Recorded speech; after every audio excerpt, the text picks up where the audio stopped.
What's going on, everybody? Happy Monday. Welcome to HQ Spotlight. I'm Jacqueline D'Agostino, joined by the one and only Rand Carthon. And Rand, it's Monday, so that means it is Water Cooler Monday. The water cooler is in the room with us, if you didn't know. And we're going to be talking about all the latest water cooler buzz you might be talking about at the office. For me, it's all been about the Florida Gators, our Florida Gators. It's not great.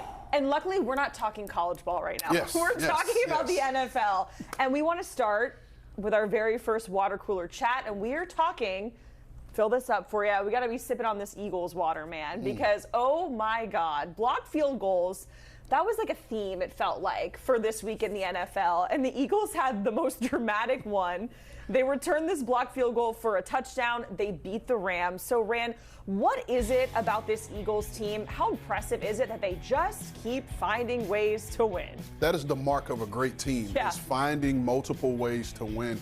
And I want to take it a step further and talk about last year's team was Saquon Barkley, right? He was the difference maker for them. And you talk about a guy who touched the ball 400 times throughout the entirety of a year. So you knew coming into this year that you couldn't start off the year just giving him the ball, especially having the long season that they did and the shorter off season. So this year, they came into the year having, in my opinion, needing to have other guys involved early to give Saquon a little time to rest and kind of come into his own. And I think we've seen that through the first 3 weeks of the season. Up until yesterday, Jalen Hurts had not thrown for over 200 yards, and then he exploded in the second half of that game and threw for over 200 yards and had 3 touchdowns. And so this is the mark of a really good team. They find different ways to get it done. And you talk about gotta have it moments. Gotta have it moments to block 2 field goals in back-to-back possessions. And let's even go back a step further. Jordan Davis had the block punt. We talked about it. Great play. But he was balling on defense. He had 5 tackles, a sack, and a big TFL on 4th down that led the Eagles to a drive that they were able to go down and score and go ahead. And so this defensive front, this special teams unit, this offensive, you talk about complementary football and finding ways to win. So Philadelphia Eagles, we're drinking this 9.5 alkaline water, pH balance. We're good on the Eagles. It's right real pure. So really quickly, Saquon Barkley getting off to, I guess, a slower start on Saquon Barkley terms. That doesn't really concern you. It's kind of more about a well-balanced team, and it doesn't always have to be Saquon Barkley all the time in your eyes. Because some folks are like ringing alarm bells, like, hey, I'm a little worried. Saquon isn't looking like the Saquon of last year. We have to remind ourselves we're 3 weeks in. Yeah, and listen, Pete Prisco talked about it last night. He's averaging 3.3 yards a carry or whatever it is. This does not alarm me because the threat of Saquon being on the field is going to acquire attention. Teams are going to stack the box, and you know what that means? That means DeVonta Smith is going to have one-on-one opportunities. A.J. Brown, who they finally got going yesterday, he was able to get these one-on-one matchups on the outside, and then Dallas Goedert being able to control the middle of the field and the intermediate routes. Saquon is going to be fine. There's going to come a point in this season where you're going to have to play this offense more balanced, and then Saquon is going to get going, and then they're going to take off from there. All right, we're going to keep the theme going with 3-0 type of water because that's just like the type of time that we're on right now. And we're talking about the Bucs.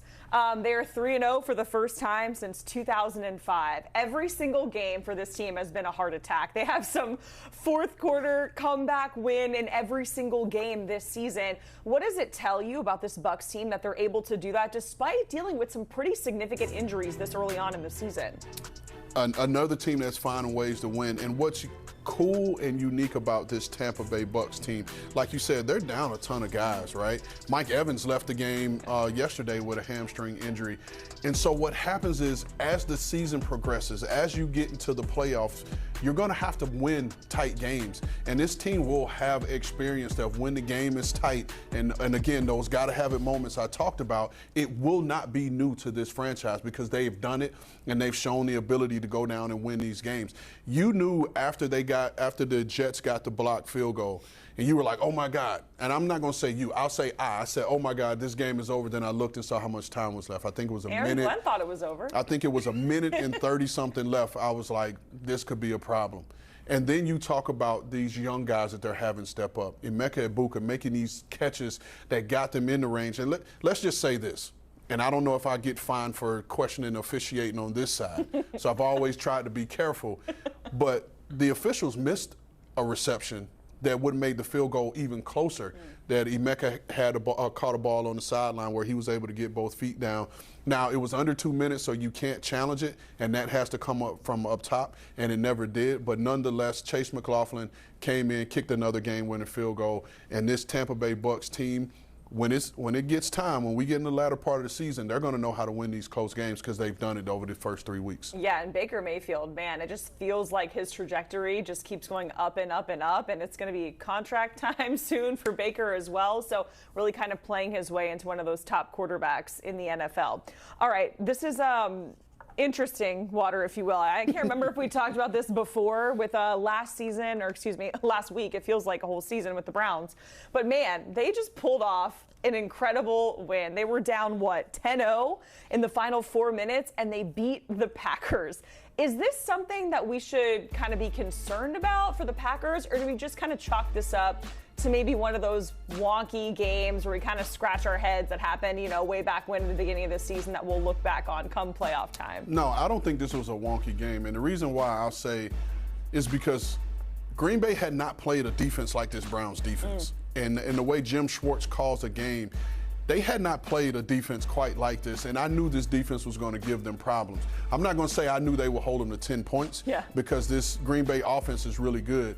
But so is this defense. And you talk about a winning formula for a team that's still searching for the guy at quarterback. Young Quinshon Judkins to come in the game and have 13 carries, I believe it was, 90-something yards, whatever the carries were.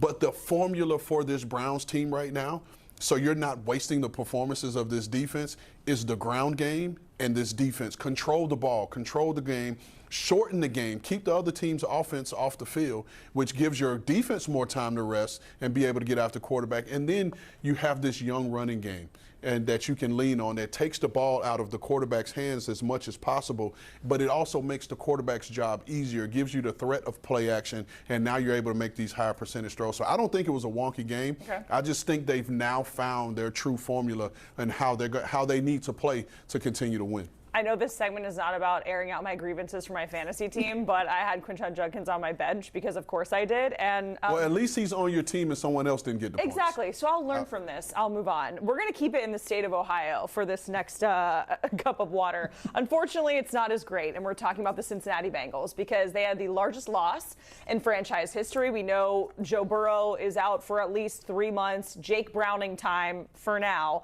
Is this a window maybe into what Bengals fans are going to be looking at for the rest of the season with Joe Burrow, or at least the next 3 months? All right, hold on. I'm going to make sure the cup is pointed out. I'll make sure I got my solo cam.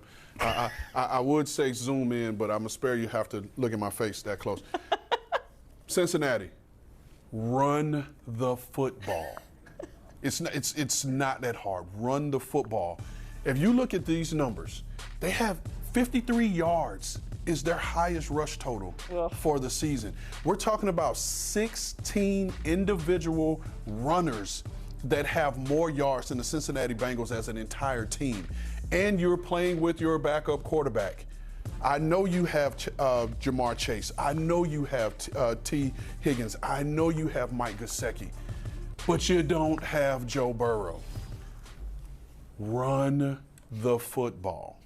Please, that is going to help out everyone. Run the football. For the love of God, run the ball. And I'm wondering, too, are they going to make some more moves at quarterback? I guess that's just something we'll have to see, and I hope Joe Burrow is healthy. I'll say this, Jacqueline, and because we just talked about it on our show with the First Pick podcast, and everyone is saying trade for Kirk Cousins. The Cincinnati Bengals organization as a whole, they have been kind of hesitant to pay their own guys. They're not going to go and take on this Kirk Cousins contract. And even if they do, they're going to ask for Atlanta to pay down some of this money, which then is going to have to come with a higher draft compensation, which they're not going to give up. This is who they're playing with at court. It's only so many guys on the street that are available to you that are going to be better than your backup quarterback. Again, the formula The formula, run the football, give him a chance. You can't allow him to drop back 30, 40 times a game and expect to win. And again, especially going against a Brian Flores defense. Yes. Like, this is what Brian Flores, had Joe Burrow played, would have found a way to heat up Joe Burrow. So this was a dream of Brian Flores. And so, again, please run the football. I promise it won't hurt. It's as simple as that, Cincinnati. Rand, we certainly appreciated joining us and the water cooler here on Water Cooler Monday on HQ Spotlight as we're talking about all the very latest. Now, I have a problem. I'm leaving it alone. Because Game Day Recap, that is where you can find Rand alongside the crew, Haley, P, Damian. When are they going to put you in this promo? What's going on? I'm starting to learn some things about my employment around here. So they said you're on with the first pick. We got to spread the wealth a little bit. And I got to be a more handsome guy than Pete. Come on. Dang, I'm gonna say no comment. No comment. I love you, Pete. I love you, Pete. You're my guy. We love you, Pete Prisco. All right, coming up here on HQ Spotlight, we are emptying the notebook from the Steelers-Patriots game with our very own Evan Washburn, bringing you more untold stories from the sideline. That's coming up.